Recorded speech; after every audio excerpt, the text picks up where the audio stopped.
Hi everyone, welcome back to the studio and our challenge. This is painting number 2, acrylic landscape challenge.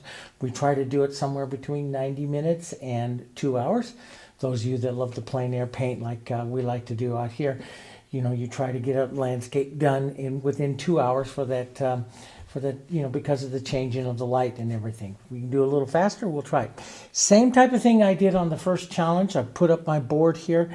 This is an 11 by 14 MDF board, and I've prepped it with some white canvas prep medium that we have, but it's just a regular board. You could use white paint or something like that. I've got pretty much all set to go. Just exactly the same thing as I said in the first landscape challenge. So if you want to learn some different surfaces, I covered that in the first challenge. The painting I'm going to do today is one, again, it's one of my photos that I bought the rights off of Adobe stock on it. You can get these types of photos. I have a subscription to them and I get all these photos. This is a landscape, and I've made a couple changes. I'm going to make some as I paint, but this is one that I use in my class just to say, so there were some trees and stuff that are right here. I like to create a visual journey down into the, that's one of the things that we say about landscapes. There's all different kinds of things that artists use to set up landscapes and rules and stuff. One of them is to create a story, or another one is a visual journey, what you want. And this little guy right here, even though it's a nice little tree, adds some interest right there, kind of cuts off the visual journey. So I in Photoshop and removed it, and you can see we increased the linear planes here and the visual journey, and you can really see the coloring of that, the atmospheric perspective that goes back here in the coloring of the painting. I like the dawn coming through here. We'll have to address that, maybe put some sun rays and stuff like that out here. Now I've painted, those of you that painted with me before in landscapes, I did South Before Winter, those flying geese and in front of the mountain with the sunlight coming, getting up in the morning and the sun rays coming down, and how we paint those. You have to, if you're going to paint sun rays and stuff, you have to kind of plan for those into your painting. We usually use a thin wash or glaze to put those on. Some artists use a dry brush. There's some different techniques. But to give them a little bit more of a softness as opposed to your landscape, then you must plan out some of your color usage into your landscape beforehand. So I'm going to want to paint with, our first one I did the painting a little bit thin and a little thicker up in the front, but most overall a little thin. Today I'm going to do the painting a little thicker so that when I do go in there and create some of that atmospheric perspective and those sun rays and stuff like that, I can use the more transparent look, and I'll create a more interesting composition as I play between the thin wash and the thicker paint, all right? Okay, so we'll have that. So I'm going to use this photo, and I'm just going to stick that right up here as a reference for me as I get going. My palette out here, my palette colors are exactly the same. Matter of fact, this is the same sheet I used at the last one, and I just cleaned it all off. Same colors: Hansa yellow, Indian yellow, the yellow oxide, burnt umber, the naphtha red light, burnt sienna, phthalo green blue, the phthalo blue, ultramarine blue, red violet, black, and white. And sometimes when you have a painting like this, and this is a morning, and I go out here in Nebraska where I go out and watch the sunrise every morning, take my labs out onto the prairie, and we walk and we watch the sunrise and we watch the changing of the colors. Those of you that follow me on Facebook and social media, you'll see I post a lot of those photos, and we talk about the colors and everything that I do, in morning, and I post a lot of inspirational photos for you that I take. And sometimes when you're painting like that and you want to capture those morning colors, you got to do the underglaze. So I'm starting out here with my white. What I'm going to do is just give a real quick, matter of fact, I might even use a bigger brush here, one of my big powerful brushes. We'll just use some water because I want this to dry almost instantly. And I'm going to use one of my favorite glazing colors, which is the nice warm Indian yellow, and a little bit of the burnt sienna. These two colors are and together, and I use them in different different amounts and stuff, but I create this real thin, watery kind of a glaze that I'll be able to work my colors up against.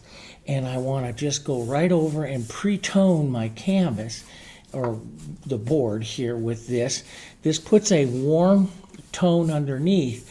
Now, I didn't do that in the Landscape Challenge one. I don't do it always on landscapes and stuff, but you know, I do it a lot on wildlife and some of my other paintings and stuff.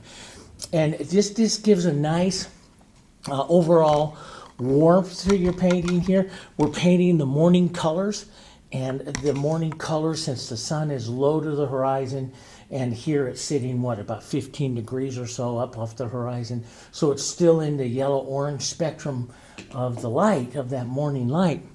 And so this will add a little bit of this color to it as I paint. It gets my eye used to seeing those warm colors as I start to develop this.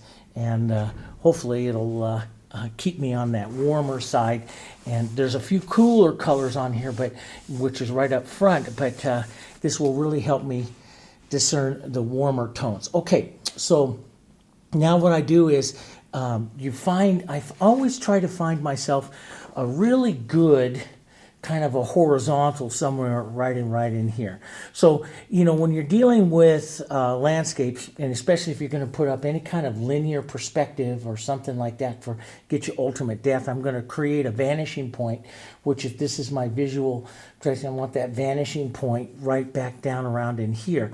That vanishing point will sit right on the horizon line. So this would be the horizon line. A lot of people get confused. Well, wouldn't you call this the horizon line? No, this is called the skyline right up here. And this is called, where you see the flattening of the earth right here, that is called the horizon line. So, you know, if I open this all up and looked further, the horizon line might go up a little bit. But so for this particular painting right here, visually, I'm going to say that's the horizon line. This is the skyline. And everything from above the horizon line really gets a lot of sky tones in it. That's what's going to give you a lot of depth. And we'll have a bit of that right back here. But this will create what we call a vanishing point. I talk a lot, I have tons of lectures on that and how vanishing points work and perspective and all of that kind of stuff, which we don't have time to get in today because we're just showing you a quick landscape. Okay, so what I want to do is I want that vanishing point. So when I look at my, my reference photo that I want up here, it's a little bit above halfway. If this is, 11 inches here, so maybe you want to come 5.5 or 6 inches up, and I put myself a real thin pencil line right there. And as a matter of fact, it's right about where I want my vanishing point. I want my vanishing point to work right in there. And I'm going to set up, I'm going to take some yellow oxide and a little bit of my blue and my white here, and I'm going to set up a tone just right in here. This helps me see the vanishing, the point of where it's going to be, and gives me kind of a target, really kind of to start out with my painting here. So what I'm looking for, actually, we'll look at this one, is that particular tone that is right about in there. This has to be close right now, just something close. And in actuality, if I hold that up against my value scale there, I'm about an 8, so I might be just a touch dark there. So, and remember, acrylics dry just a bit lighter. So I'm going to push down this color right about in here like that, and it's going to create a little bit of a valley right into there. We'll probably adjust that just a little bit lighter, later. Now, sometimes I will start right in here like this. Sometimes I start right into the sky. This gives me a target. This tells me right away the very first thing that I'm doing is my interest area. So sometimes I start the sky, sometimes I don't. There's all kinds of philosophies from all the different masters, and I've read them all and understand them all, and I see advantages to every single one of them. You're the artist. You got to find out what works for you. What I do is I use them all. I play with them and use them all and try all different kinds of things and see if it works. Now, let's just, for giggles here, take a little bit of warm color, white, with just a tiny bit of our yellow oxide, which is really warm. And let's come right back up over here, and we're going to establish right where that light is going to be, right where that sun's going to come through some of the trees. And we'll push that in there right there. So that tells me, okay, that's where the light is going to go, and right out through here. Now, you have to kind of look at the sky. It goes right up through here through some beautiful blues and the violets. And you have to ask yourself, are you going to express all those blues and violets? Are you going to darken it down a little bit? I've seen the morning skies where they go really from a value 10, which is that white, all the way to like even a 5 in the early morning sky. And you have to say, which one am I going to do? I'm going to start out here first. I'll take this and I'll put some white down here, and I'm going to take a bit of my ultramarine blue. I'm going to keep this very light up at the very top of this photo, at the top up there, about a value 8 or 9, which is about what I have here, is my real light blue. And I'm going to thin this out. You could use a little extender, a little water. Water's great because we want this to dry. And I'm just going to glaze this over some of my yellow. You're going to allow some of that yellow and stuff to come through right now. And I'm going to head right over here to my white area where that's going to be. And I'll push some of this in, not very heavy over there. Okay, so that'll set that in. And I went right through those back mountains and stuff, hills that are in the skyline area, because this will just, I can paint those right into there without a problem. Now I'm going to violet that up a bit as well. I'm going to take some of my red violet and my light, and because I just think that's just such a pretty violet, and the violet and the yellows, and hopefully your Indian yellow right now is dry on here, so we can push this violet in without any real trouble. And we'll get a little bit of this violet. This is just to start it out. We'll do a little bit more of this as we get going. We'll work the sky a couple of times, but I want some streaks of blue in here, especially right up here at the top. And it's probably pretty hard for the camera to pick up these soft, subtle changes here, but I want this nice, a little bit of violet streaking down in here.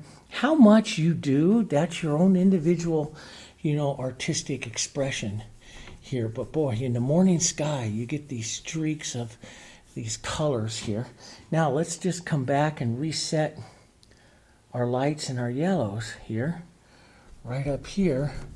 And I'm going to go to basically to the left side here. And I'm going to start, and you can see that is warm here.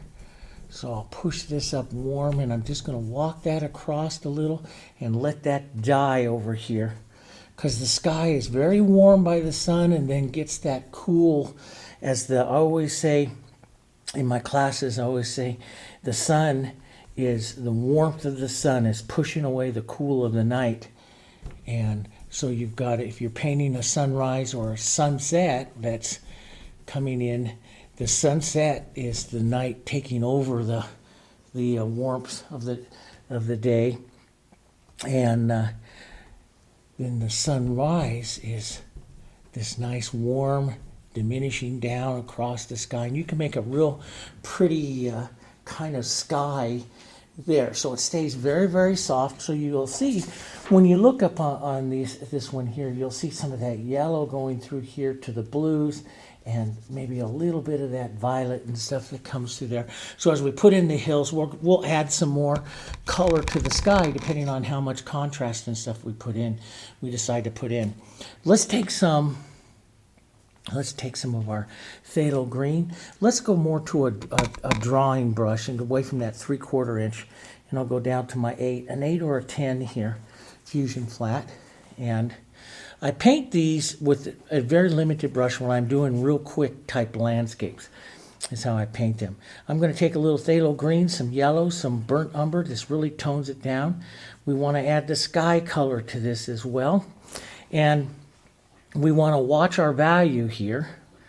So I want to keep this, we're going to keep this kind of soft to begin with here. And it's always a good place to kind of check.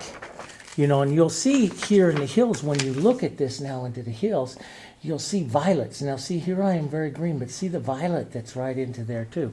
Now you can do that as a, you know, as a mixed color right now. You can add some of that violet right over here to take that down, or model it all in here like this, and you'll get some of that, you know, in there right now. Let's come in and let's just put in, and I'm just going to capture a little bit of the idea of this here, of where that is. I don't always work at the up and down. I will do some of that later, but I want to then come in, and there's a lot of artists that do a lot of different things, but while that's kind of wet, break that hill line just a bit there, and break that edge so it's not a perfect edge there by any matter of means. Break that edge, and that'll allow us to add more stuff in there later on. And we'll model the color a little different. We'll do some different things here with the colors, and you know, you can come in there with small brush. There's a lot of painters and a lot of landscape professionals today that go in and block paint it in. And you know, we'll probably do 1 or 2 landscapes during the challenge where we're doing block painting. But I'll do a little more work than just a block right now, because I like to do that. Now, this is my heading over to my sky and some of my warmer color here, you know, along that edge. This is just a nice color to add to this, and this will make it more atmospheric as we start to look for this particular tone, which will be a little bit more atmospheric, even a little bit more, touch more of that violet and stuff that heads in there, but it'll be lighter. That'll be lighter. So as I set this next hill back here, and back through here, and we'll let that diminish back down to there. As I set another hill, it'll be lighter. So, you know, when you're painting up against the sky, to give yourself, you know, stuff that, or interest and stuff, darker colors come forward, you know, darker colors come forward. So we'll just put the edge of this one in a bit more, right in here like that, just to make sure. And, you know, I'm not going to go in there, and this is a quick little painting, I'm not going to go in there and make all kinds of little trees or stuff. I'll just give the impression of the up and down, of that motion and stuff like that, of the trees that are going to sit on that hill. You can break up just slightly darker here. Now, if you're talking about light coming here, this would be the shadow side. So if you're going to add any kind of shadows or anything, any kind of motion to the shadows, you would pick out shadow side, right side, light side is the side where that sun is going to be. So you would have any kind of light side, anything would be on this side of the hill here. And we can subtly do that up here, you know, so we can bring in a little bit of light and a little bit of shadow into some of these hills and stuff that are going to be there. But you just, your job is to just be able to capture, you know, the feeling of it. You just want to capture the feeling of it there. That's all I want to do right now.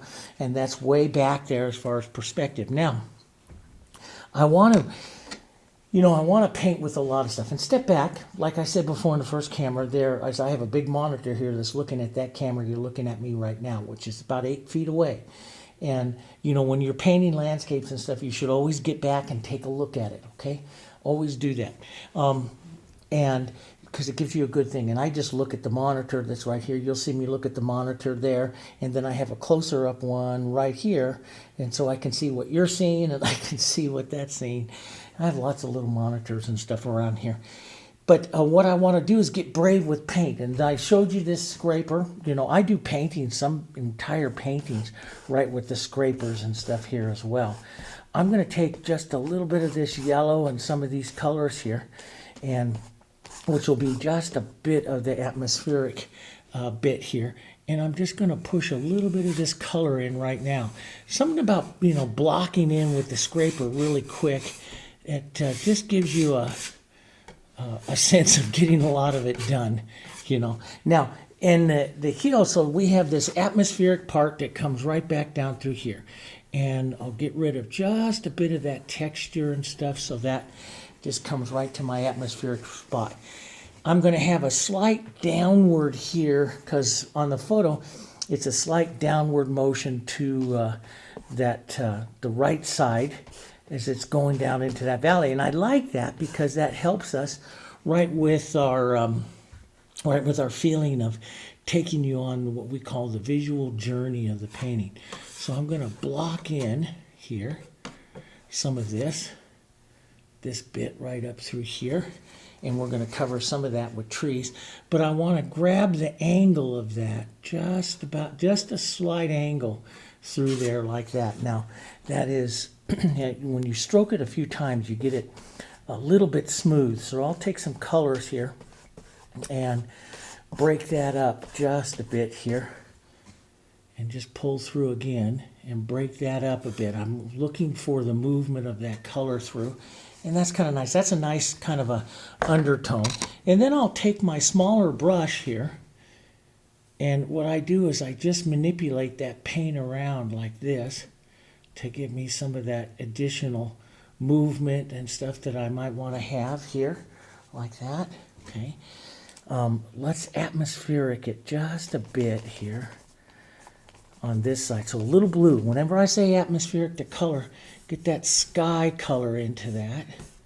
Okay, and we'll manipulate that in right in there like that. Some of that nice, softer, more gentle tones here as that comes forward there. So that sets a bit of that in there. Now, if you really want to make sure that you get a nice atmospheric, take some of your atmospheric ultramarine blue and light and just reset that. Just reset that right back in here, right where that hill is. Destroy the edges a little bit. That's one of the things that causes the distance, the atmosphere and the distance into your painting, is to destroy the edges of it a bit. But we want this kind of tone appearing up into the sky. So we are going to want to take some of that type of tone that's right there, that lighter blue. And like I say, I repeat stuff several times. So I'm going to want a bit more of that blue into that violet right down in here into that sky. And you have to decide, do you want to paint this early morning light like this with any kind of clouds?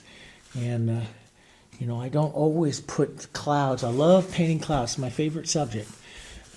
Used to be one of the ones I was not very confident about painting. Now it's one of my favorite subjects. You have to decide, do you want to put that in there now or not? So I think we'll decide on that a little bit later. But let's take some of this here, and we'll finish off some of this right over here. And I just get brave with it. I know sometimes I don't have exactly the right tone that I want, but I go ahead and I power through it again because, and it's a very important reason why, and that is because it gets the paint on here, and it's a confidence stroke, and I can always change it later, and it puts in a nice variation to everything that we're going to be doing here. Okay, so. And everything is easy to change. If I just take a brush with a little bit of water, you can see that right through I can manipulate right through some of this and get some of that, interest there into that that part of the movement of it there. So, it's just like, just get it on, get it going, get it on. Now we're going to lighten this up and brighten this up as well. So let's take a little Hansa and some white. And look at what you have, maybe a little bit of my atmospheric. And so sometimes I'll pull it down here to take a look at what I have, because we're going to want some of that pulling, because the light is going to come from the back of that forward here like this. So we're going to want some of this light pulling forward into it this way.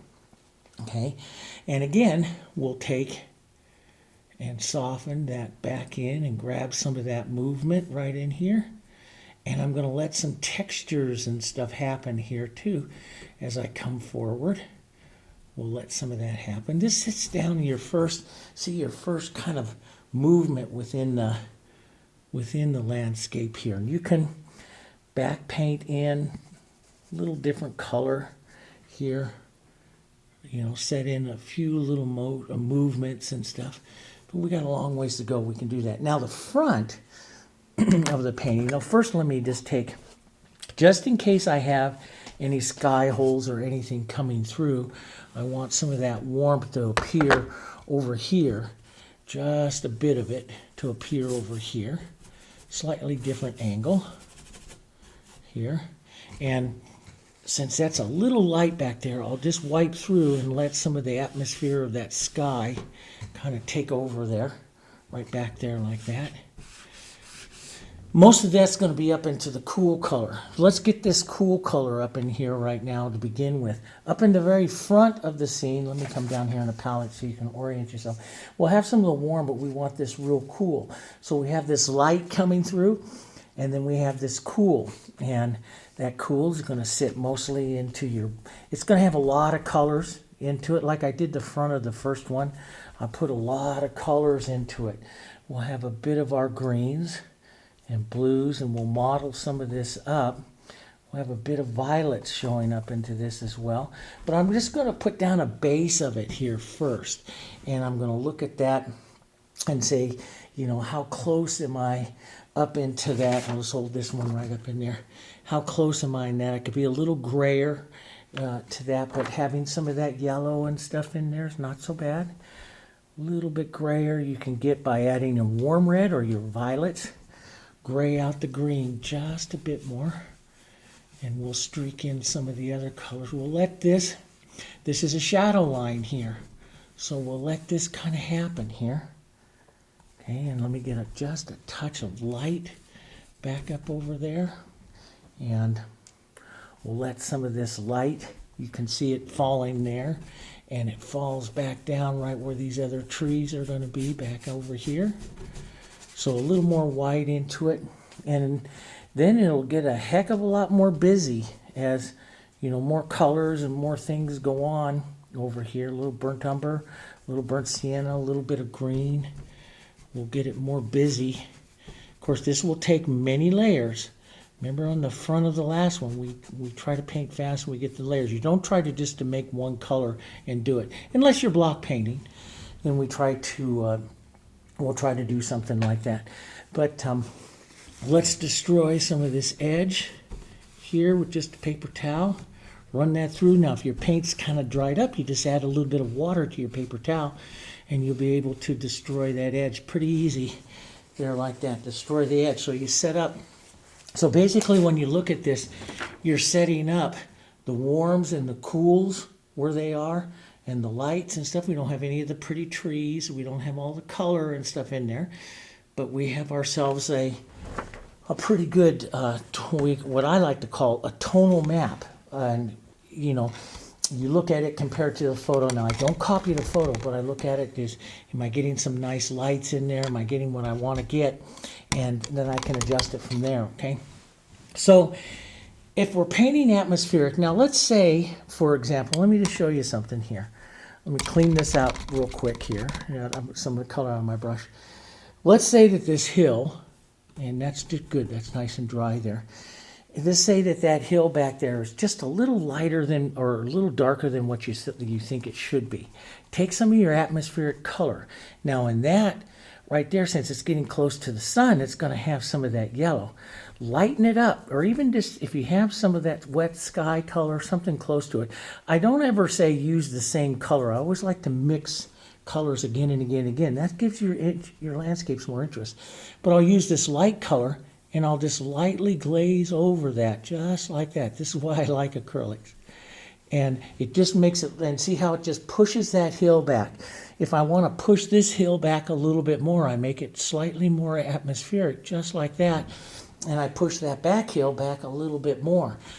If there's something, I can use this warmth right along the horizon line like this, and, you know, take some of it down here and there through this hill to soften it out a bit. But I'm going to want to leave it just overall a little bit darker so it comes forward, okay? All right, so let's keep going. Let's identify a value of these type of trees here. So 7 down to about 3, so a little bit darker. So we want to go for, we want to make some nice yellow greens here, browns, a little bit of green, some just a touch of your green here, burnt umber, little browns, yellows. Let's make ourselves some greens here. These trees that are going to come in here now, I'm going to use the 8. It might be better to use a smaller one, but I like to use the corners of the brush here too. Now, this lines up, and I don't want to create a tangent line here. So I'm just going to create a few up and down, coming down here like this. Boom, boom, boom, boom, boom, pulling down. Just a point chisel of the corner there. And we'll pull down. We'll change the tone a little bit. I like to use the paint fairly dry, so I drag it out of my palette a little bit. And let's pull down some of this motion down here. We'll leave just a little bit of the up and down motion there. Sometimes I'll break it. You know, it all depends. A lot of block painters will leave it in pretty heavy. So, you know, that's up to you.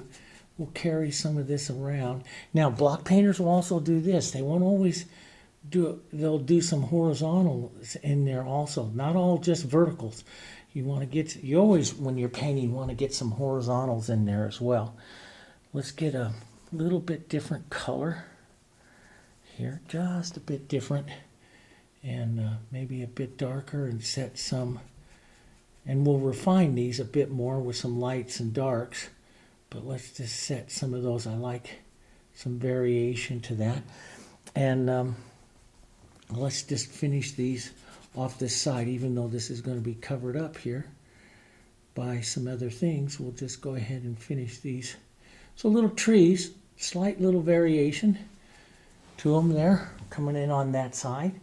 We have some softer, slightly more atmospheric ones right back up over here. We'll tap in a little bit of those so they fade away, and that helps you with creating that little valley of perspective there. Now, you can take that color you just did, atmospheric it a little bit more, lighter, and add just a bit of it back in here. And what that does is your eye will start to see some of that same tone, but a little bit more atmospheric, and so it pulls your eye in. It's what we call the harmony of the painting, putting the harmony in here. I do that with roses, I do that with everything, but we'll do a little bit of that here. Let's vary this just a little bit more. Now you got to watch out for your edges, and I'm an edge painter.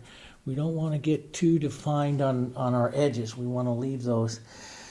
Now, if you're thinking about trees here, let's make a slightly darker color, and let's just, the light, of course, boy, hopefully you can tell where the light source is in this painting because you can see it here, which means the right side of all these is really the shadow side. So if you want to, of these trees that are here, so if you want to put a little bit of that in right now, whatever dark you use, and I suggest you don't go too dark here, Dave. That might be a little too dark. We'll atmosphere that just a bit and put just a few bits of the dark side to a few of the ideas of the trees over here. Dark side, light side, dark side. I'm not going to paint specific details in here because I don't want those to really come forward too much. But we'll have just a touch of the dark. The light's here, so shadow to the right side. We want to keep that, preserve that. Let's take some of that. This is a good thing to do. Take some of that color you're just using here and apply it down into your foreground. That creates, even though you may not see something like this in a photo or whatever it is, you're thinking as an artist. We're not thinking of copying a photo. We're thinking of ourselves as an artist. And the artist will take some of those colors and apply them right in here for harmony into the painting. And you can see that pulls your eye right forward here. After we get some of this in, we'll really start some nice harmony colors. Let's just create a little movement, some horizontals, some verticals, just some movement in here that is going to have the grasses and stuff in there of what we're going to be doing, okay? So now along the whole line here, you can start doing some evaluations of it. And the mountain that I have here is lighter than this one is here. And you have to make a decision in there. That's an easy thing for me to darken a little bit more. And now that I have 1 and 2, and I want this one to sit right about in between, that will allow me to come in and let's take a little bit of that green, a little bit of that violet into that, a little bit of that atmosphere. And let's just add some touches. Take a look at this. We want to keep it kind of soft, but so I'll use a little less paint, maybe a bit more water into this, a little less paint, and keep just a few little brush marks like this. And see, that's just very soft. This is the kind of stuff that really can make your paintings, masterworks. It's just little working like this. And so now I'm bringing that hill just back just a bit. Maybe I want a atmosphere. Maybe I carried that to this side a little too far. So I'll just take a little sky color, light blue, little violet, and just take a bit of that out there. So I create that. So now you've got some nice visual depth there coming through that area. And it's a great thing. Yeah, I haven't put the big trees in that are going to help us focus in or anything like that, but we're catching some of it. Let's take our yellows and our whites, a little bit of this. Let's break up some additional light strokes. This is what I like to do, the movement back here to get some of that interest back here. Some of that. Now I'll put a little bit there. We want some of this at that angle. Remember, we want to keep that kind of ridge line or hillside angle there. Walk that together there. This is the smaller movements of your brush. They add a lot. There's a real nice one that might be a bit light in my brush. Yep. And I'll push that hill line right in here. That light, and tap right up against the trees, so I'll break that edge just a bit. Pull that back down in there like that. Hey, so I get some of that broken line, but you catch, a few of the streaks of that color. Now remember, in the first one, right along the edge of that water in the back, I do stuff like that. And I look for that right in here for, in the trees and stuff like that, that really help you say, here's the hill. And so I'll do a little lighter yellow, a little more toned yellow. We'll drop some of that in there, and that just gives you a nice visual there. Let's just redo that right in here. And that is a little bit of a, as I get into the, it's a little bit of what I call the detail, basically, of the painting. And sometimes, it's not good to go into it too soon, but, what the heck, we're doing it right now. But, it's just something that you look for. And I can carry some of that in maybe a little more color, so we'll do some yellow here, some more yellow oxide. And we'll put in a little burnt sienna, dirty that right up into some of this, all this landscape stuff here. Let's put in some workings of some burnt sienna here. Tap some of that through. This gives nice movement, so we just don't have just plain color here. Let's carry some of that through here. You can see some of it into the photo and stuff. Look at the photo. Carry some of that nice movement there. Make sure it's kind of following, the plain idea that you've got going on. Let's push a little bit of that in there. Yeah, that's good. That works right there.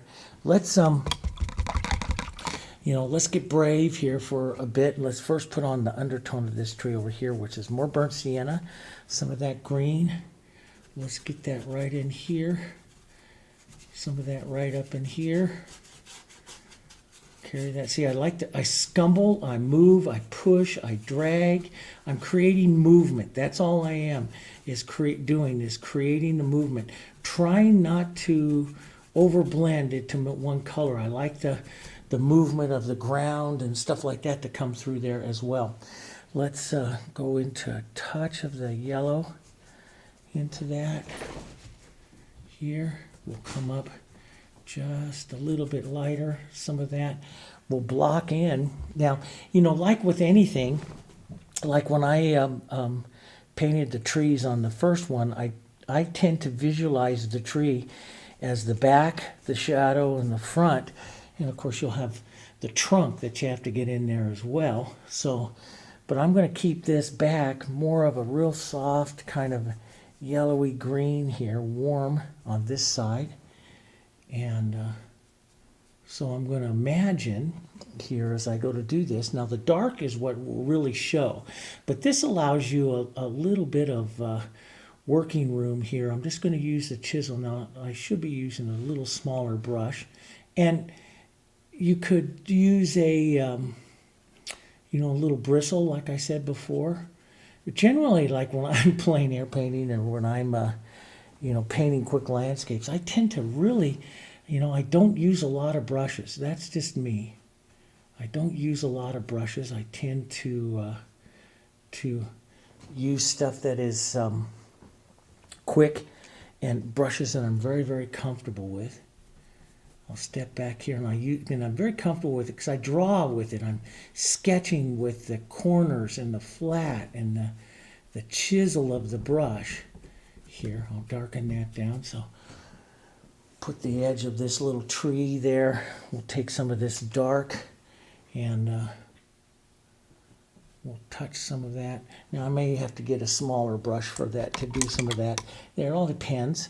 Again, one of the things I said, it all depends on how much time you're going to take in this painting as well.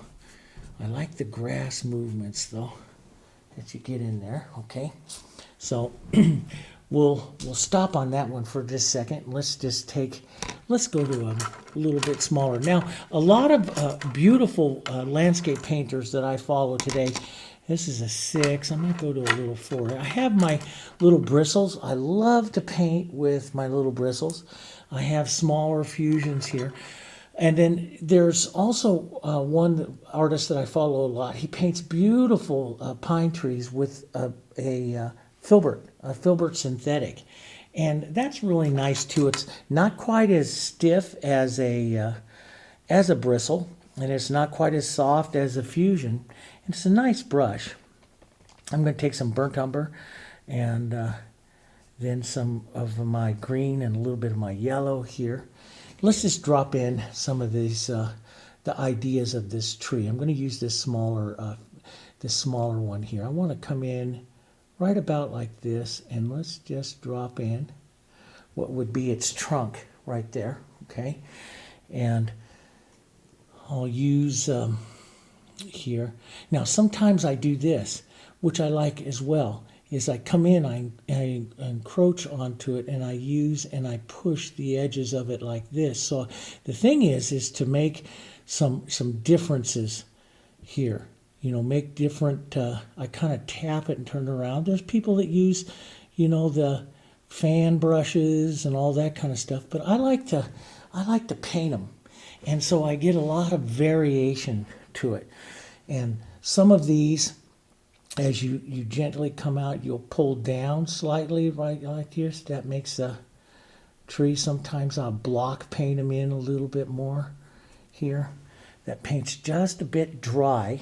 So what happens, I like to paint just a bit dry, so I get a lot of what we call the granulated stroke in it. But that means you have to kind of moisten it up every once in a while in your brush. So we'll come down. We'll start to widen out the tree, and you can, more than anything else, we'll start to paint as we get down through here. We'll start to paint more of the edges of it, and we'll fill in right down through here. But I like that nice variations And we'll have a little bit of shadow more onto this side, so more of that tree will show up on the right side than onto the left side, which is the light side. So the light side, just head over to your yellow here a little bit more, add some water so it's a little thinner here out, and let's just drop these out and wiggle this out and drag it a bit here. So and all different kinds of ways. I use all different kinds of ways. I'd love that, you know, in a lot of the landscape videos I do, I'll use a bristle. But I'm trying to do a little bit different things now, so I'll use this this brush. It works nice, and just kind of sketch it all on here. Fill in a little bit more here, a little heavier. As you come down, now the tree will round. You'll see the tree round, so it's going to come right down about here. So then it'll start to round out. So it'll come out like that and back up and in. At least it does in the photo. And I don't always just copy the photo. You know, leave a few places for some of those sky holes to come through. Even though that other one doesn't have it, the sky holes in this one are kind of neat. You know, block painters would just block paint that in and we wouldn't worry about it too much, but it's kind of fun. You know, we're here to try different kinds of things, right? We're artists. We always try different things. Let's take some of this thin stuff. We'll come right up here and we'll put in this other one that sits kind of here at this angle here. Out like that, and a few little touches of it right up here at the top, a little different. So, and it's your calligraphy of your tree. All of us artists will be a little different with our calligraphy, which is nice, which makes us all a little different with our trees. And then we'll come in here. And there's a couple of them sitting together, which I find really nice when you put a couple of them together there. And we'll pull some of that out here. Pull some of that out. And so this little, you know, what you do more than anything else with, that's a little dark there, Dave. What you do more than anything else with this is, if that gets too dark in there like that, just take some water and go through it. See how you can manipulate and move that with the water really easy. That goes, you know, the too much the same or something like that. You can back paint it with the sky. Remember I showed you that yesterday as well. Or yesterday, that's last week. Here. So we'll do that. That's kind of nice. That kind of works in there. I like that. Now we'll just set that brush away for a second. I'm going to take a couple of bigger, darker strokes. Burnt umber, this, maybe a little red violet to keep it cool. It helps tone the green as well.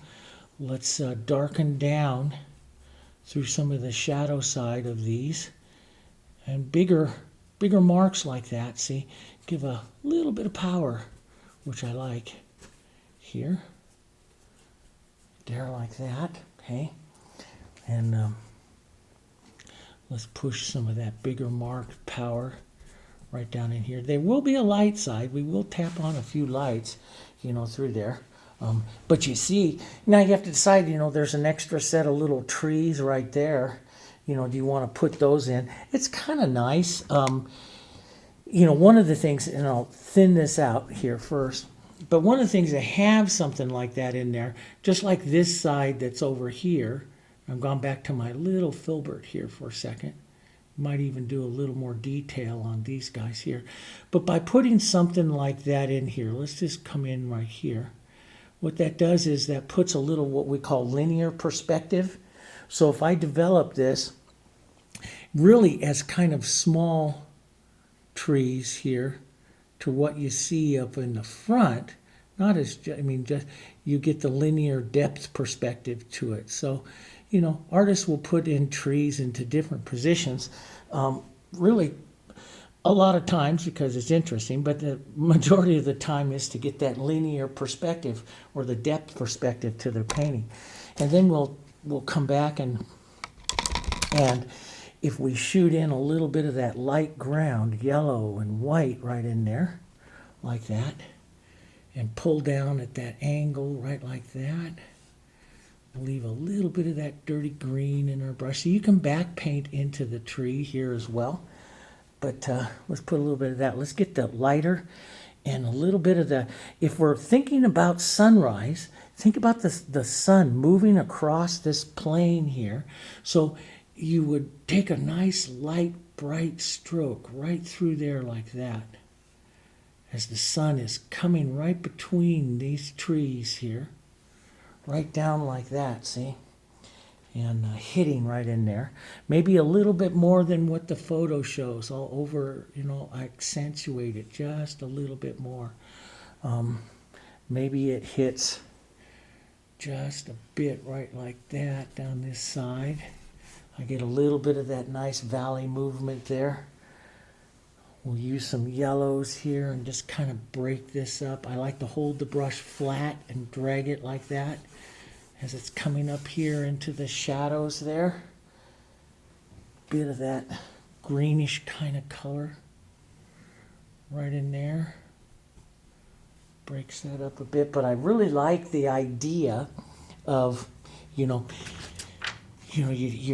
really like the idea of that brighter light coming back down through there.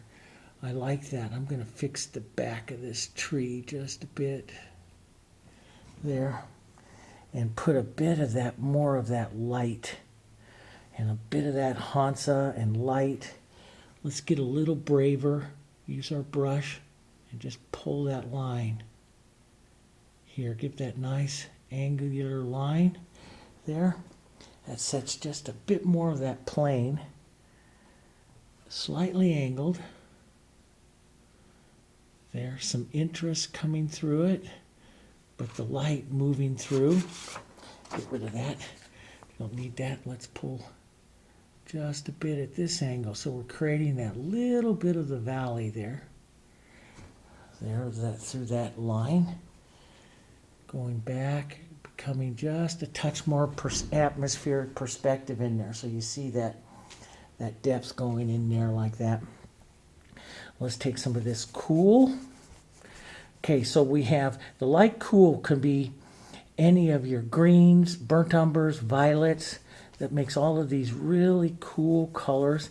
We'll want a little bit of light back into that. But we'll just kind of scrub these right into the edges there. And, you can push them up into your trees and stuff and around. But we'll want to have even a slightly bit of yellow, a little warmer right back down in here. So we see that coming through this area of our trees. And just kind of push that brush around, model that around here. I need to widen the base of that tree a bit, I think, too. I don't have it quite widened. So I'll go back to some of my greens, burnt umbers, a little bit of violets here. There we go. Let's just push that out there like that. That sits better. Let's put another bit of that right out there. Here, that sits back in there. Okay, and take some of that gray color through as a nice shadow, and let some of that just, I like to paint this like I did in the front of them. I like to paint it, several times back and forth, especially when I start to create the grasses and stuff here, several times back and forth.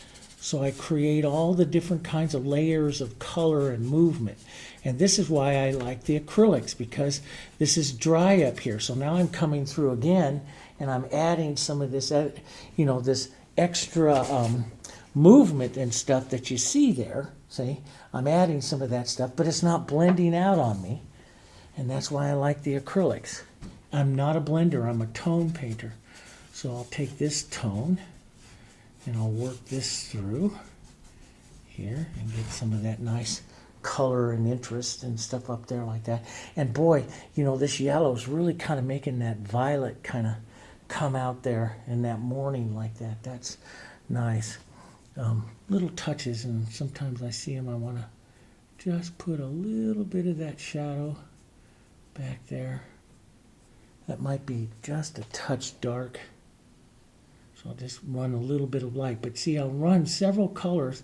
And usually what I'll do is I jump around my painting a bit, like I'm doing now, jumping around while certain sections dry, letting that dry, taking some of that color, just lightly adding it back in here. Even though in the photo might show, you know, some other type of movement of yellows and stuff, we'll add those. But this will carry a bit of harmony through here. And by doing that and keeping it mostly to that side there, you can create a shadow and a light even with your trees up into that area there. But see all the paint that I'm starting to build in there? And it's the paint in this is where I really want to get, you know, going here with this. So let's build up some more paint so it has some time to dry here. Let's get some of these greens and browns and light colors here, and maybe a touch of yellow here. Let's just drag some of this through here, build up some more paint. Now remember, I want it, part of my planning is to build some of this up with paint so that when I do the rays of light coming through very thin, they stand out more because they're very thin against a real nice painted surface here. So, you know, it's part of, like I said at the beginning, it's part of your planning as an artist into your scape here, what you're gonna be doing here. Let's get some of this yellow up in here again. Here, nice thick paints going on now.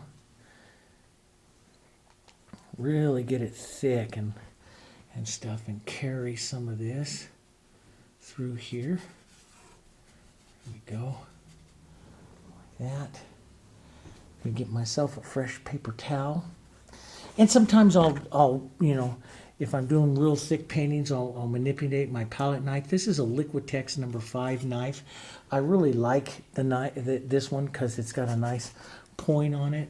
I'm just gonna, and I know it looks kind of horrible when you do this, but I'm looking for the movement, and I can create the rest of the stuff.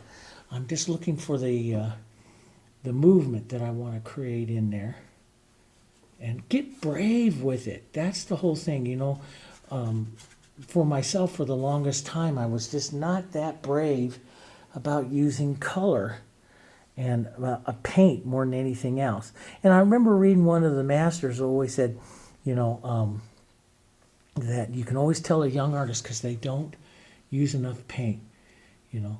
And it was so funny. I go down to the National Museum down in Washington, and especially when I went over to the Rijksmuseum over in Holland, over in the Netherlands, the Rijksmuseum, and I'd study in the Rembrandt's room there, and they had all these Rembrandts. Boy, some of his paints would be almost like a quarter of an inch thick, you know, off the surface, especially like where he really wants to advance a plane, like the bridge of the nose and the cheeks and chin and stuff. Those would be out quite large, quite a bit.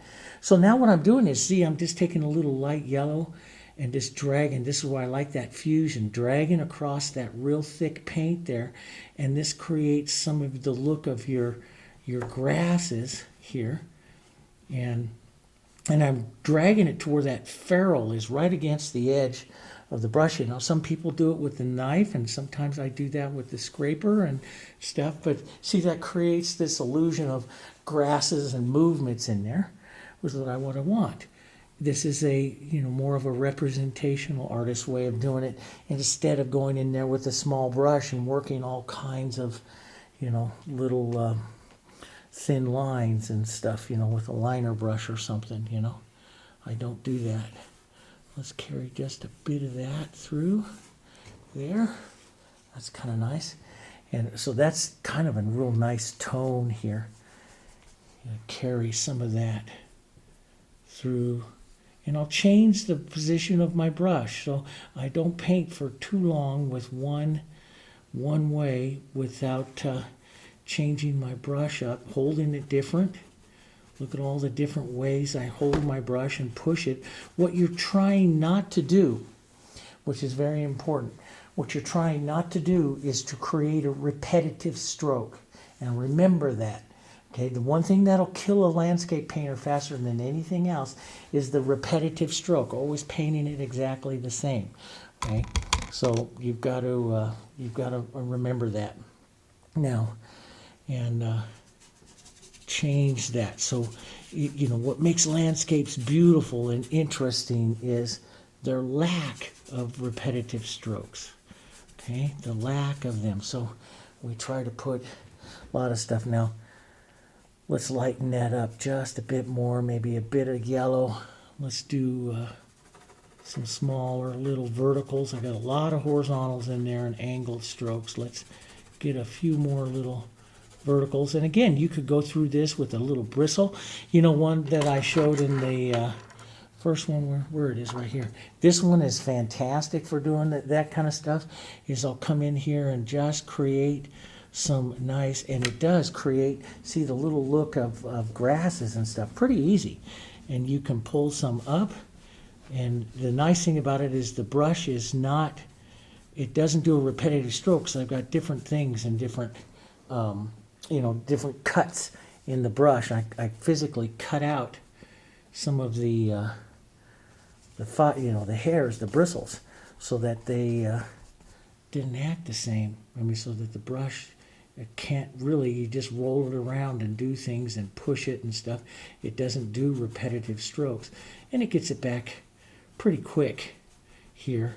Get some of those light kind of grasses and stuff on there pretty quick that way. I like this little brush. And again, it was just the round brush that's in our line.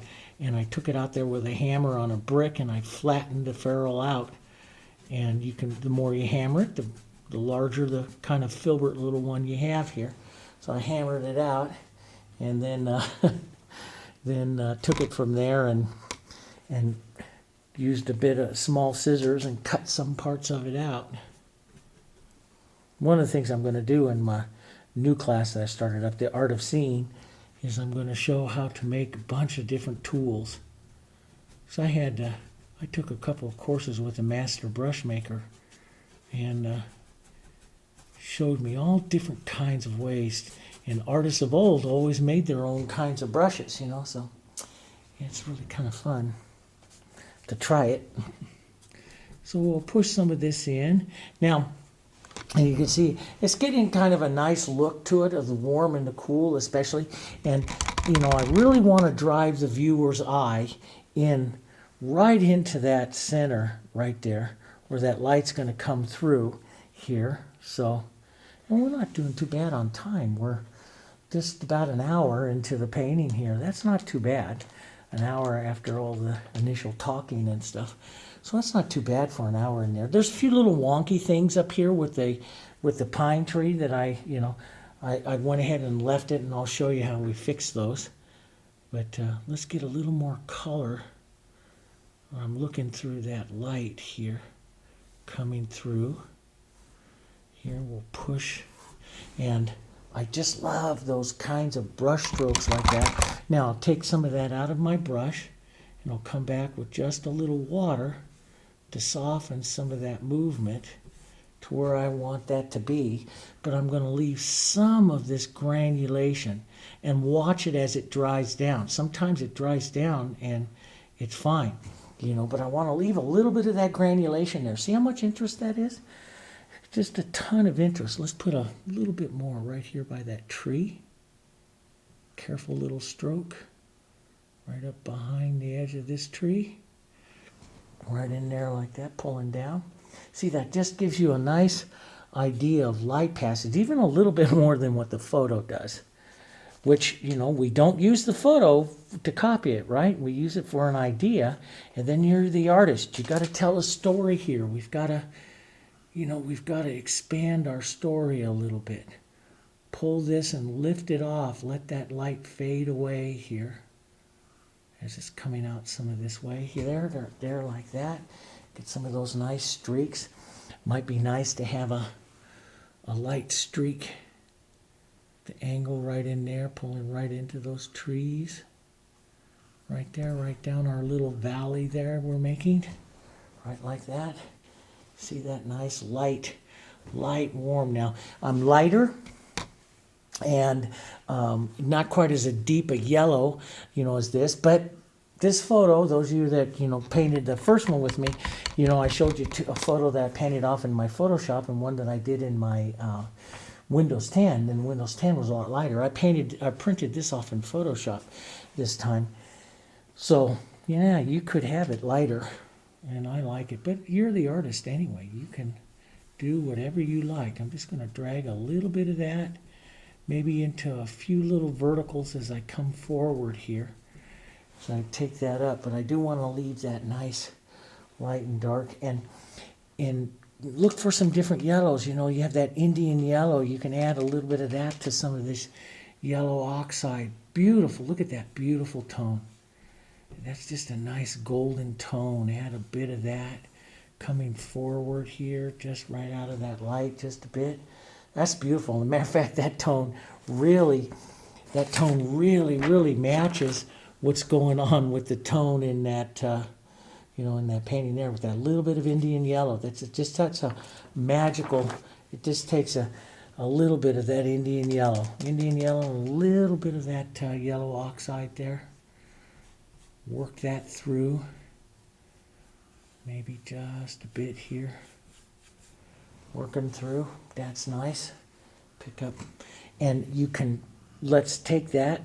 Let's cool it down. Atmosphere it. A little violet, little blue here. Okay, a little more blue. Let's make it more atmospheric here. And let's add that to that yellow right there that we just used, and use just a touch of it back here. And just a little touch. Picked up some of that, a little color there. That's nice. Now, okay, let's, you know, we have to, you know, get this front. Let's not play around, Dave. Keep going.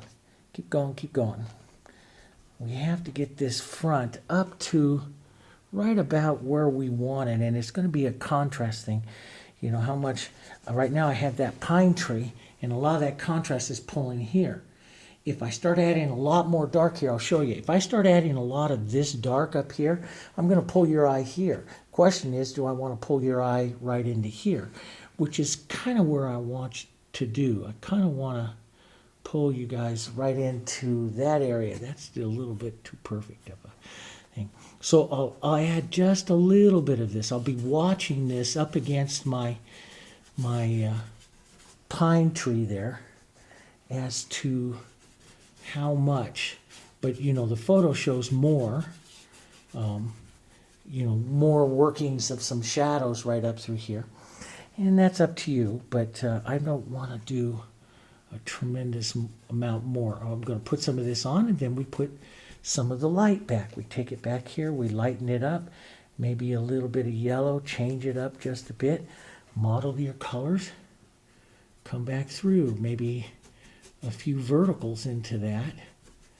Okay, so you get, drag it through, break it up a bit here, bit of that movement. Let's grab just a bit of that. I like painting like this into the grasses, and because it just adds so much interest, you know, into it, and it takes time, but it's not that long. I mean, look at where we are in this painting, and it's a nice little painting. It's a great little painting. Fun to do. Leave some of those shadows, a few little angles and a few verticals, Some different colors coming through. Sometimes get those horizontals in there.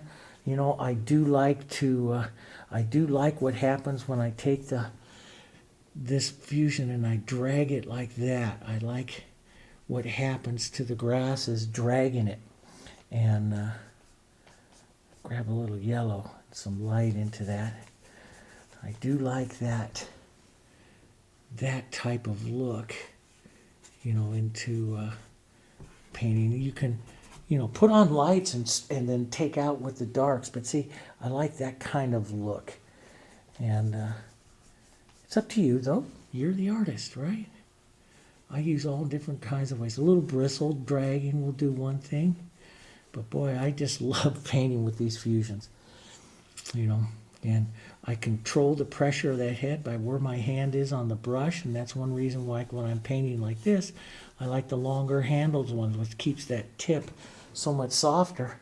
And when you keep that tip really soft and we step back like that, you don't get that repetitive stroke with it. The brush is just bending and doing all kinds of stuff in all kinds of ways. So I like that. I'm going to come back out here, take my smaller little fusion brush here, and I'm going to work on the edge of this pine tree just a bit more. Got it a little wonky in a few areas here, and I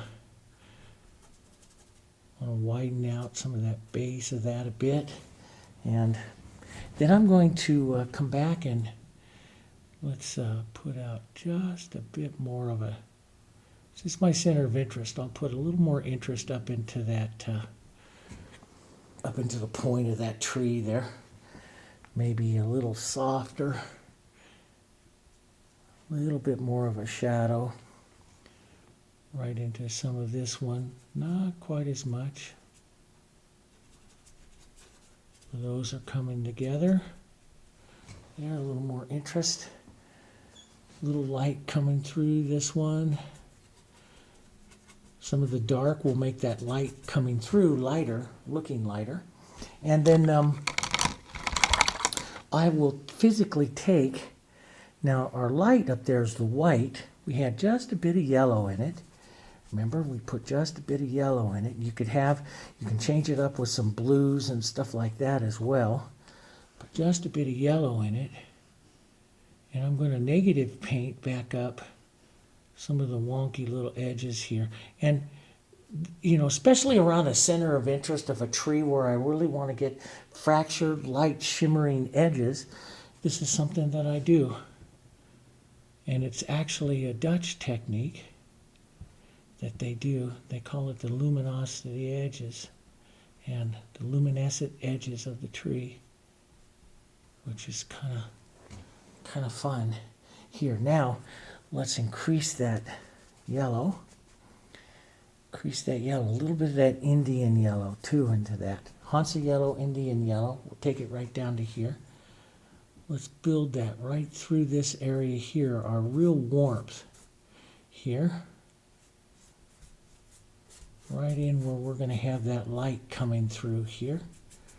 Let that come up into that a bit. Right there. You can see that light warmth through there. I'm going to take just very thin of that. Very thin, and move out from that tree a bit. Right over the edge of that back hillside there, that back hill. Right over the edge. You can see how that pushes that back a bit more. There. That looks pretty good. And then we're going to go grab, let's see, I thought I brought one. Yep. Okay, I'm going to grab a 6. I figured about a size 6 is what I want to drag then. I'm going to take some of the Indian yellow and the Hansa yellow because it's kind of orange.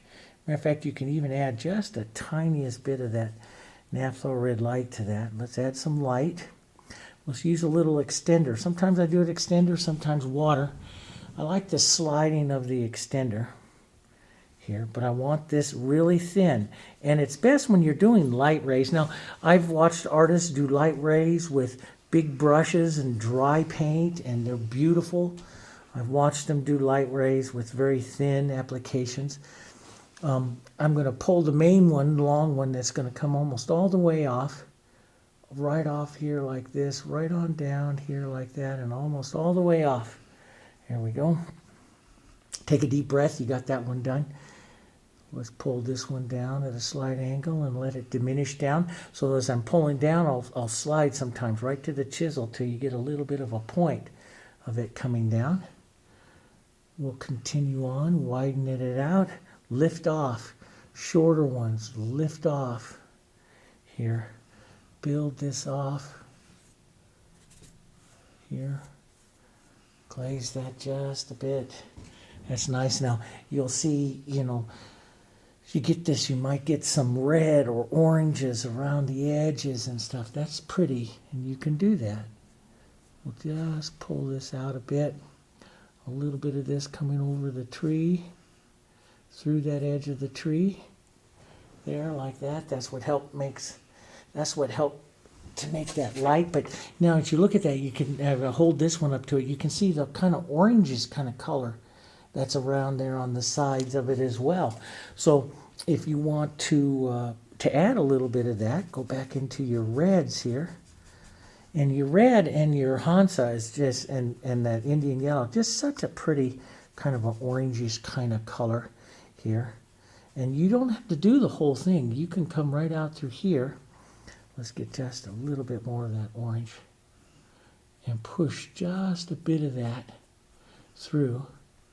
There, like that, just a bit of that. Sometimes just pull that down and let that diminish out like that.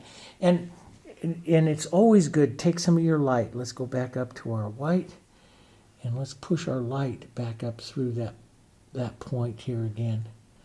Push that light. And you're going to want a shorter little ray of light. Lift off.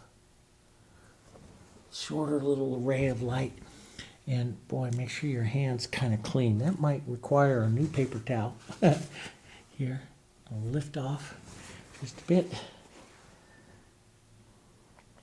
Again, we just want to, I'm not going to want to paint perfect ones here because I don't want to, I want it to be not about the sunrise as much as it is about that journey right back through there. So I want to be a little careful here not to make this sunrise.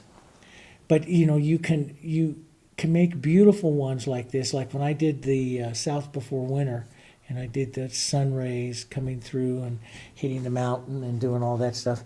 I did those about 5-6 times. Very thin applications of the acrylic, and it worked so very well. I'm going to model in a little bit more light back up and through here to increase the feeling of the light, blur the luminosity on the edges of these trees just a bit. Here, take a bit of that yellow and some of that light here, very thin in your brush, and got a little bit of red in there too. But let's take even a little yellow oxide with that and some of this white, and just like hit the edges of these trees right in here that cast some of the light through there.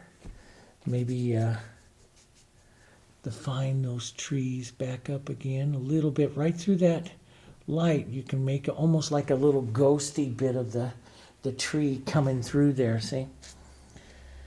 Don't be afraid to paint back and forth, because the back and forth is what adds interest. So, always, even after you paint a light ray, come back in and put some shadow back in on some of it. What that does is, and it's very important, what that does is it puts the shadow back up in front. Because the light ray doesn't come through absolutely everything and sit on everything on that side. You'll have this undulation of light and dark. And so that's what, what an artist will see. And so they'll put just a little, you'll have the light rays coming through there, but you'll also have these little undulations of the tree coming back through as well. So And this light ray is actually, those of you that take a lot of photography like me, that's actually a reflection off of the lens of the camera more than anything else. But, you know, we see these rays up into the sky as well. We do when we watch that morning here. So that works pretty good. That's coming through. I might just, even though the photo doesn't show it, I might just ray a little bit out here. Here. Just like that. I kind of like that in there. That looks kind of nice. And then I think before I get finishing this thing up, I'm going to rework that light blue into the sky, my ultramarine blue and my light. Put a little extender, a little water, whatever you want in there now. And I'm going to work that in, maybe up into this tree a little bit more. Put a little more into the sky here. And see, I like that little bit more blue there. Let's not go too far before we get a little bit of light here. And some yellow and some light. Work that through some of that sky here. You can add a cloud or so in there if you want. I don't think the scene really needs it. I think this is a pretty scene. So, you know, with the colors and everything. So I don't think it really needs it. But that's up to you. I'll drag that a bit. I'll get a little bit lighter right over here on this side. So you got a really good feeling of light moving across the sky, pushing out the coolness of the night is what we'll do. Put a little bit more of that right up in there like that. Kind of a nice different little landscape. Let's restate our violets. Get those nice and light. Always, you know, to me it's the sky really sets a lot of your feeling to your landscape. So I really like to get that quite nice. Boy, that's a little bit cool. So you can warm it with just a touch of yellow here. Let's warm it just a touch of yellow. That is really cool. Oh, that's a pretty color. And got a couple of unmixed areas that will make stripes, so I want to thin this out. See, if you add a little water, thin it out and work that again. That's really kind of pretty there. I like that bit of violet. And you know, if you're a good harmony painter, boy, you can touch a bit of that violet through, you know, up into the fronts and up into your trees and up into the warm areas. And if you squint and imagine real hard, you might see some up there in the front here. Just push a bit of that blue, just a bit more of that blue. Model that through. Yeah, just a real pretty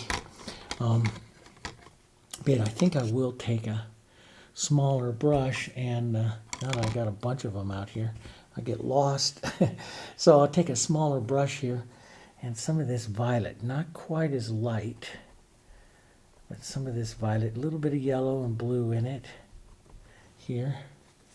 And let's just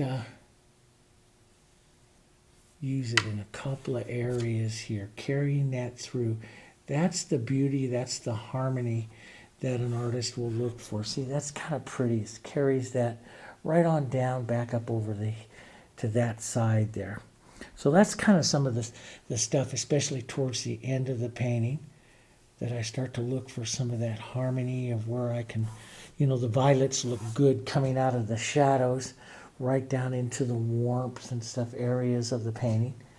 That's the artistic part of it, that unless you squint really hard, you don't always see it in a photo or even plein air, you know. And you know, it's like one of the guys that I love to study in plein air and in basically all landscape paintings, and he always said that you never go out plein air, and you never go out and look at a photo. You never go out and copy. You use it only for ideas and references, because the nature, as beautiful as it is, doesn't always make a beautiful thing. The artist will always see through and allow yourself to change. That makes the best of everything. But always allow yourself to change some things. I'm just going to take some of that atmospheric sky again, push that right back in there. That looks pretty good. Just a little cool, so a little more yellow in it. But always allow yourself to change, and never copy the photo or the landscape itself. Always allow yourself some of that change.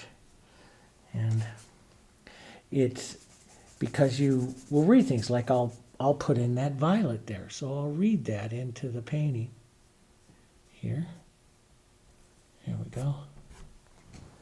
And that's just a little bit more of that light through there. Just glaze that hill further back there. Maybe just a bit through there. Let that light hit some of those trees right there. So you can have a few hits of that light through there like that. So you get some of that look of that light through there. A little bit more of this changing tone right through there, where it's going to become a little bit more atmospheric. And I'll take just a little more Indian yellow kind of up into the front here and let that come across.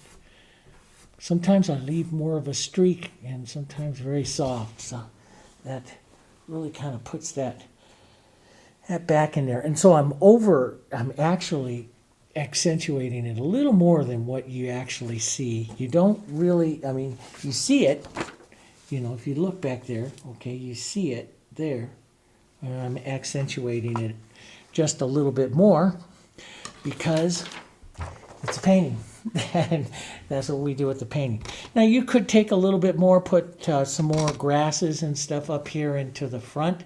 What I want to do is just to show you that, you're the artist and you control. And if I really, take that Indian yellow Hansa, some white, and I hit this thing several times right in there, nice textured paint, that is where the viewer is going in my painting. And they're going right where I want them to go, which is right in there. And that's how you control it here. We'll drop that and just slowly walk that back just a bit, little bit of pressure. Leave some of those nice streaks. Grab some of that there. That looks pretty good. Here, textures, get some color textures in there, running with that. And that just gives so much life and energy to that painting. Maybe a little bit more up in here, but that's up to you. Here, grab some different colors, little different tones, little bit of green. That phthalo green is really powerful, isn't it? Those you're painting with. It's beautiful color for landscapes because it can have a lot of power, but yet it can also tone down quite a bit as well. So it's a beautiful color for working in variations here. Yeah, that's kind of nice. Just a little bit more yellowy green here. Change the green though. Don't work too long with one. Your job is to put in all these tones. Some verticals, some horizontals, some of those tones going in there. Makes kind of a nice painting. All right. And we're a couple minutes early of our hour and a half goal with that. But you can see that. See, those light rays look pretty nice. After I did all that, I might, you know, just shoot that light ray one more time, because it is right up there in the front. And we'll just make a nice thin, put a little different color into it too. Sometimes I don't like to use the same color over and over and over again, because that just makes it more opaque, so you get some more interest to it going some different ways there. That's kind of nice. Let's put a little bit right out there like that. That's kind of a nice little ray. Let's put a smaller one right out there, and let's stop that. Okay, that's enough. Hope you enjoyed it. I had a lot of fun painting with you. You know, we're showing you a quick little way. There's other landscapes where I do a heck of a lot more stuff, and a lot more studying of linear perspective, drawing perspective, and all that kind of stuff. And hopefully you'll join us over on to our Jansen Art Online, our online courses. We have a lot more. We paint a lot more in depth, but these are kind of fun. Okay. Try to do it in 90 minutes or less, okay? And go over to our academies up on the Facebook if you want to post and share some of your photos. Share them up there, or those of you that are my students, you can go post them in on the online, and we'll take comments and have some fun and everything like that, okay? Thanks for joining me on the landscape. We have 10 more we're going to be doing, and we have the wildlife challenge also, so I'll see you on those, okay? You have a great painting day. I'll see you later.